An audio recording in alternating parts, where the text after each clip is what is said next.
welcome to Asian Pulse Television. I am your host, Kajal Pal. We have an exciting show lined up for you today. Wearing masks now is mandatory, as well as using sanitizers. Wearing masks in schools as of Monday last week is also mandatory for children ages 5 to 11, as child COVID cases are increasing.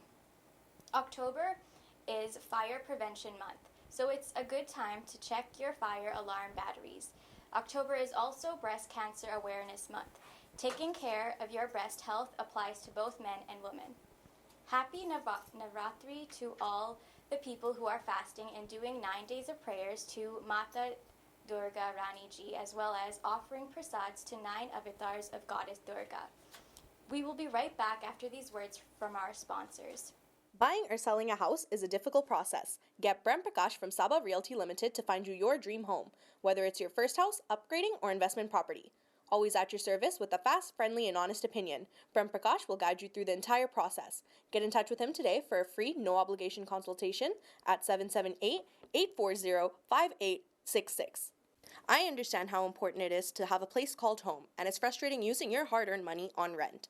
Vic Prasad can make you a homeowner. Get pre-approved services provided to first-time buyers and new immigrants. You can qualify for mortgage even if you have bad credit. Call Vic Prasad now on 604-306-6647. Vic Prasad is associated with Craft Mortgages Canada Incorporated. I understand how important it is to have a place called home, and it's frustrating using your hard-earned money on rent. Vic Prasad can make you a homeowner. Get pre-approved services provided to first-time buyers and new immigrants. You can qualify for mortgage even if you have bad credit. Call Vic Prasad now on 604-306-6647. Vic Prasad is associated with Craft Mortgages Canada Incorporated. Community Outreach Pharmacy, providing in-home pharmacy services.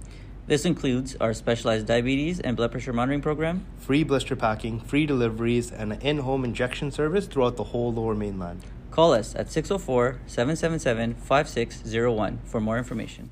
Coming up, Kamala will speak with Shelley Morris, who is one of the fire chiefs for the city of Surrey, to talk about fire prevention. Let's take a look. It's my pleasure to introduce to you Shelley Morris. This is the first time she is in our studios on our set. And today we're going to be talking about, as we know, October is here, and October is Fire Prevention Month.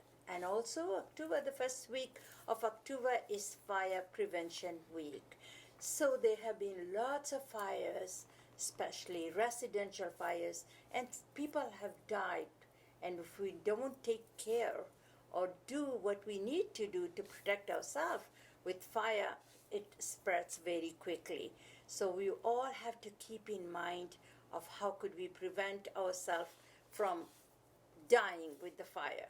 So thank you so much be able to come into our studios and talk about preventing fire. And just before we start, can you give us a little bit background about yourself, how long you have been with fire department? And my name is Shelley Morris, and I've been with the City of Surrey Fire Services for 24 years. Okay. I started up, as a rank of a firefighter, made my way through as a captain, and then in the last 4 years I've been promoted to an assistant fire chief with a responsibility for emergency management and community risk reduction. So fire prevention is very near and dear to my heart. so are there more women? There was a time that this was fire department, there were more women in the police force than being firefighters. And I think it took many, many years for the women to come forward to be able to be a firefighter. And for you to be in this field for 24 years, it's a long time. And I think those days there may be very few and far in between. Yes, indeed, it was. When I got hired in 1997, there's only 2 women in the fire service in the city of Surrey, and at that point there may have only been about 5 in all of the Lower Mainland or in the province. So now in the city of Surrey we have about 14.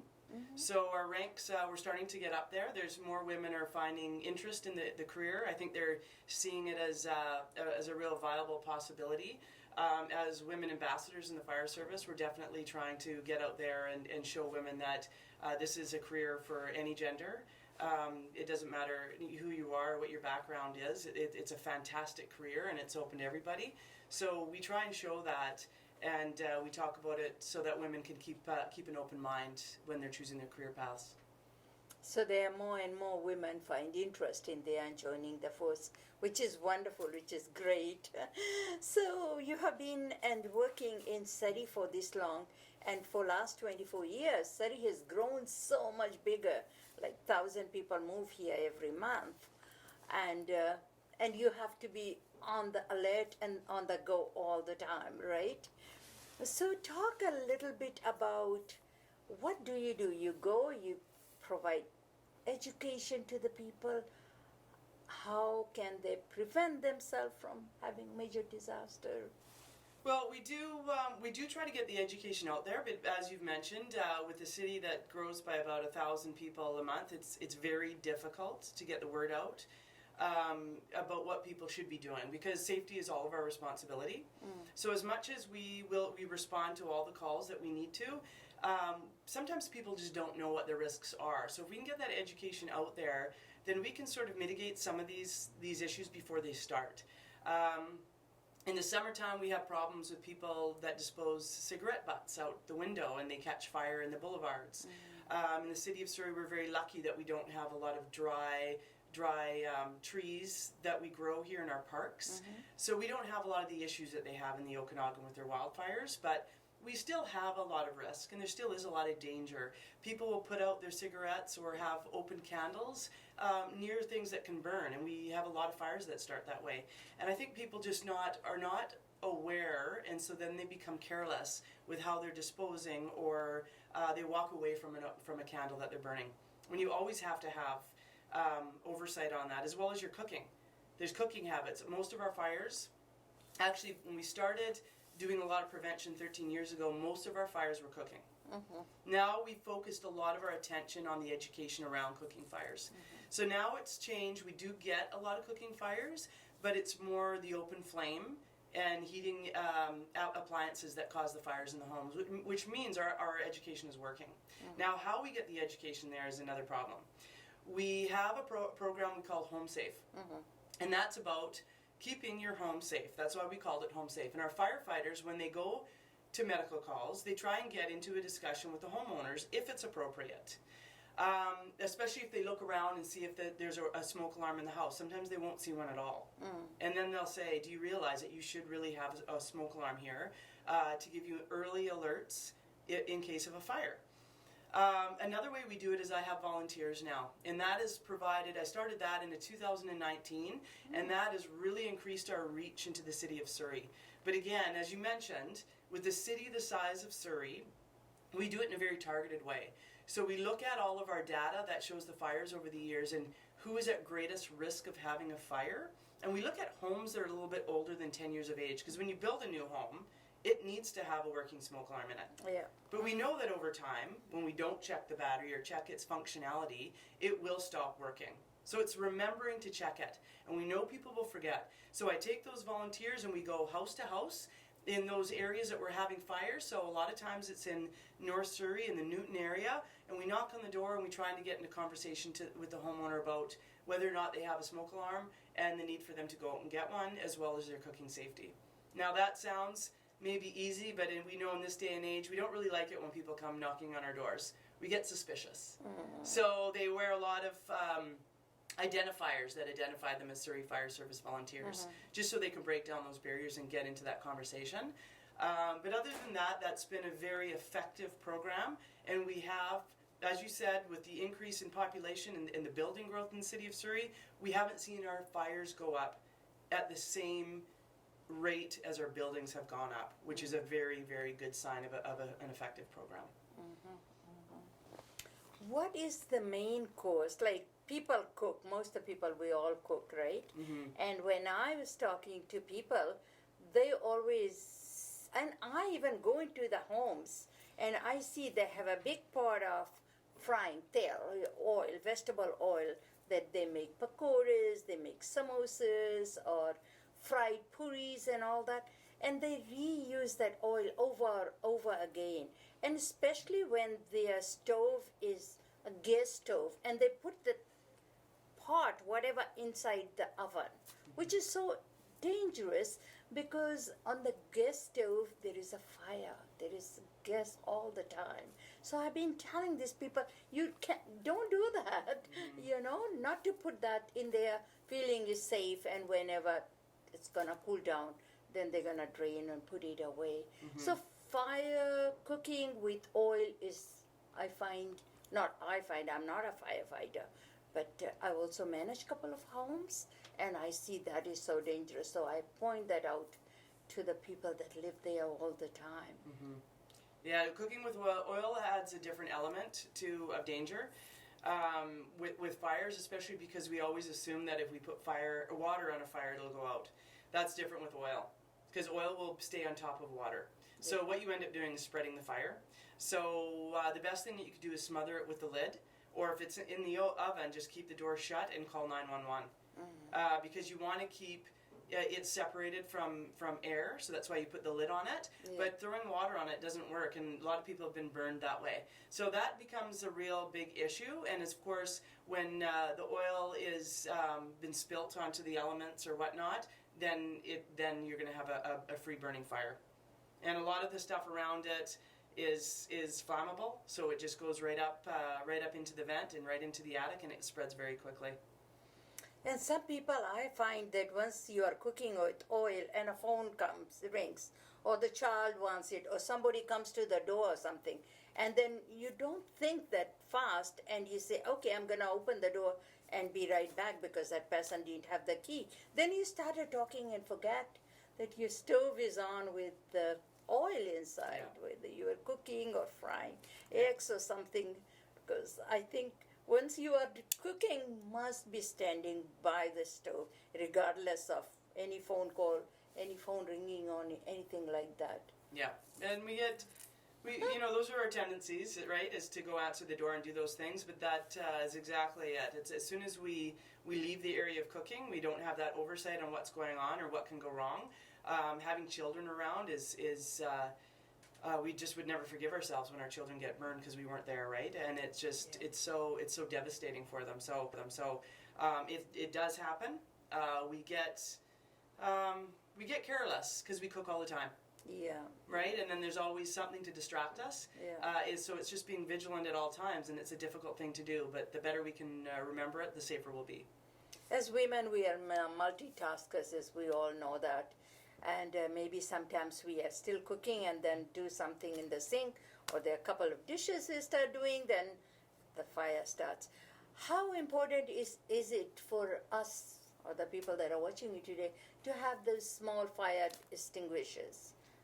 I have 3 in my home. I think a lot of people don't think about having it because it's not something that they say you have to have, like a smoke alarm. Yeah. But it's also, we can't tell what you're doing in your home. We can't go in there and say you need this and you need that. So it's up to people to do the right thing. And your safety is the most important thing. Your children's safety is the most important thing. So I would highly recommend getting one of those small extinguishers and keeping it around the kitchen, because that is a way that you can very quickly put out a fire without endangering yourself and getting too close to the fire. Yeah. And at very least, you can dampen it down enough so that when you escape the home, the firefighters have less of a fire to deal with. Because the longer it's free burning, it doubles in size every 30 seconds. So it quickly gets out of control and consumes your home. And the financial loss outside of the trauma that's associated with the fire is very difficult to overcome for a lot of people. A lot of people don't think of the other effects that a fire has besides the emotional and the physical scars that you have from it.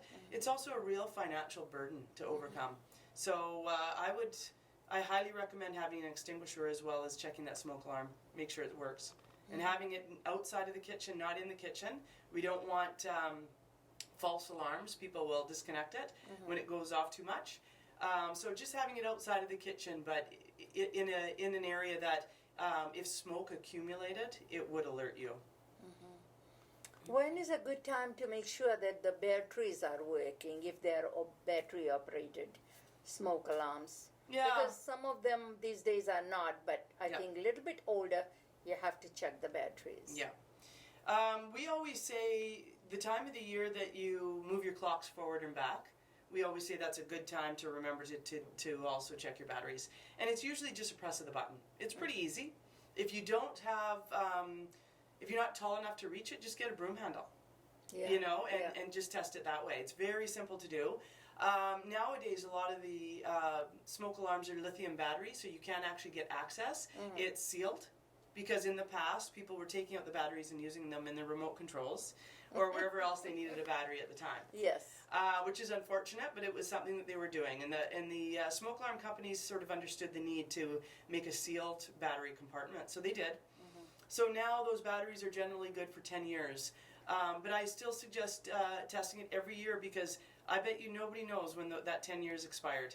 Right. Right? As soon as you get a few years in, nobody remembers anymore. So test it every year, check your expiry date, and then replace it. There's nothing more important than the safety mechanisms. And I think in my apartment, wherever I live, I have one of those broom handles. And I push that thing up, make sure it's working. At least you know that if there is a fire in the house, that the fire alarm is working, right? Yeah. And we just actually recently printed some new material because of for apartments, because we were seeing that a lot of people just assume the responsibility of your safety in the apartment comes from their strata or their manager. But what we do want to instill is that you have your own responsibility to be safety. There is some oversight in the backup with managers, and they have companies that come in and test smoke alarms. But they don't get into every single home, because you're not home to let them in. So if they miss you 1 year, you don't want that to be the year that your smoke alarm stops. So if you can find the problem before they do, then at least you can tell them that there's a problem to be mitigated. So what is your biggest issue or the challenge when you go inside the home if there is a fire? People should get out, get the kids, the animals, or whatever, they should pack and just get out as soon as they can and call 911, because some people are not, they said, oh, they are coming, and they look for their purse, they're looking for their wallet, they're looking for other stuff. How important it is, in case there is a fire in the house, why is it so important to just get out and also maybe do some fire drill at home if you have extended family. You know, if there is a fire in the house, where should we be meeting? So there is a head count, something like that, right? Yes. All those preparations you can make before the emergency occurs, the better off you are. And then the less likely you are to stop and get everything you need.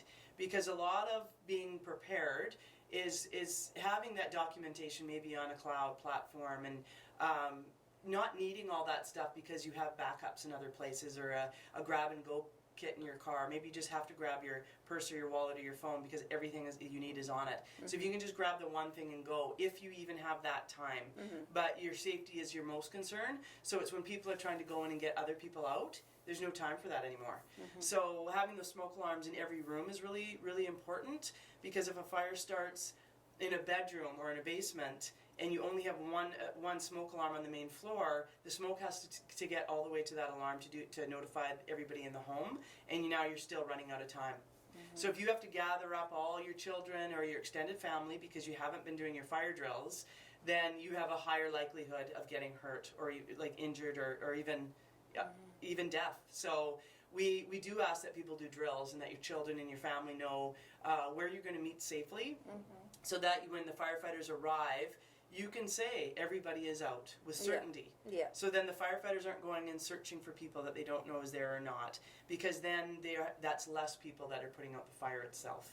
Because they do want to make sure that they're saving lives, and then they're going to put out the fire. So if they can be sure everybody's out, it keeps them safe, and it is a better chance also that the fire gets out a little bit quicker. And also, if you have the head counts, you are not putting the fire department, the people that are coming to put out the fires, their life in jeopardy as well. Because they are risking their life going in the bedroom, looking for something, or the kid is missing or something. Yeah. That you just grab everybody and go, because that house could be rebuilt, but the life cannot be.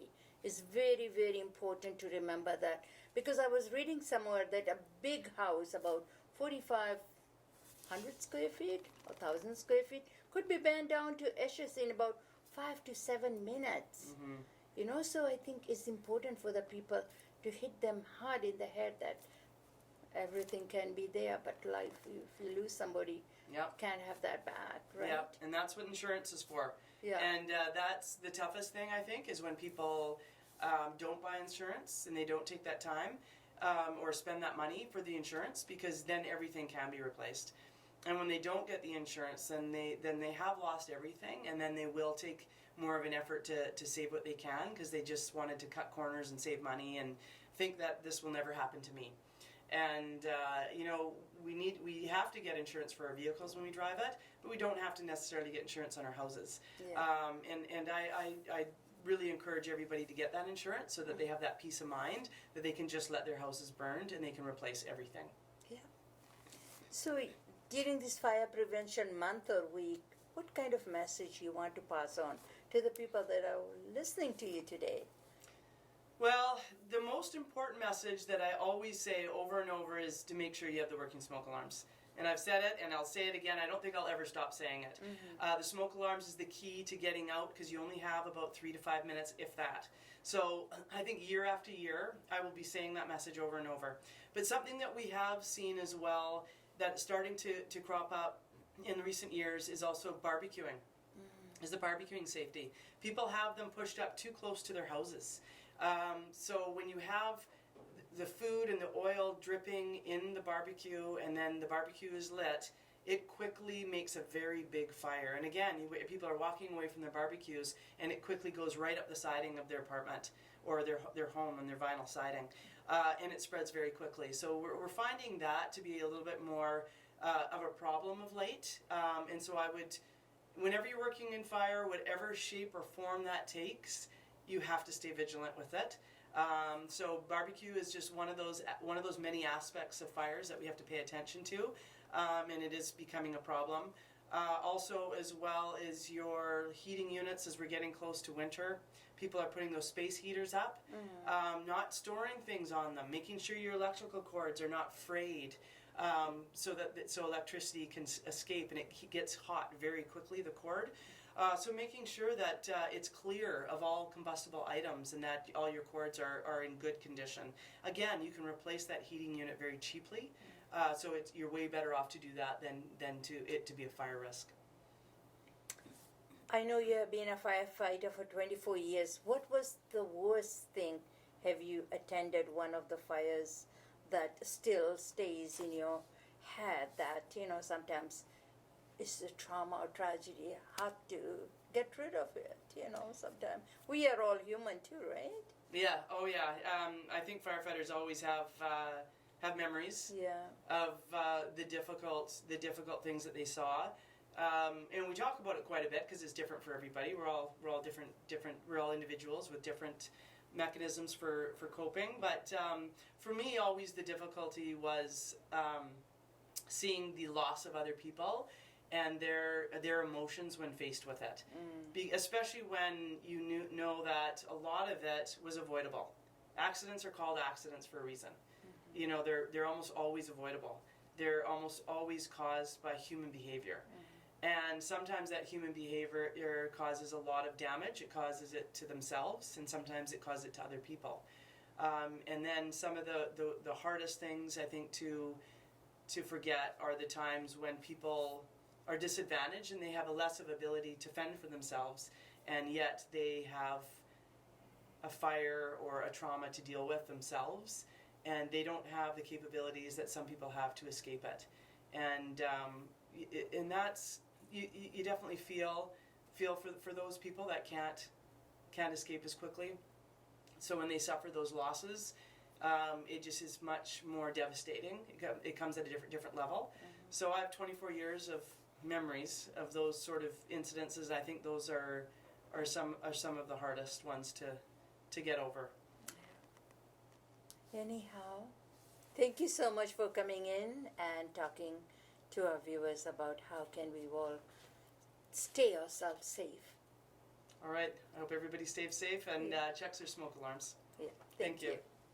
Thank you, Fire Chief Shelley Morris. This is also a great time to do fire drills at home to educate your children and what needs to be done in case of a fire, as well as ensuring a meeting place outside the home. CFO presents its 2021 Community Award Gala, which is taking place on October 24th at Kana Banquet Hall at 12 p.m. in Surrey. Tickets are only $30 per person. For tickets and more information, please call Shannon Parmal at 778-709-2853 or Vidya Sharma at 604-941-6427. If you have any events coming up in your community and would like us to promote it, please send it to asianpulse@gmail.com.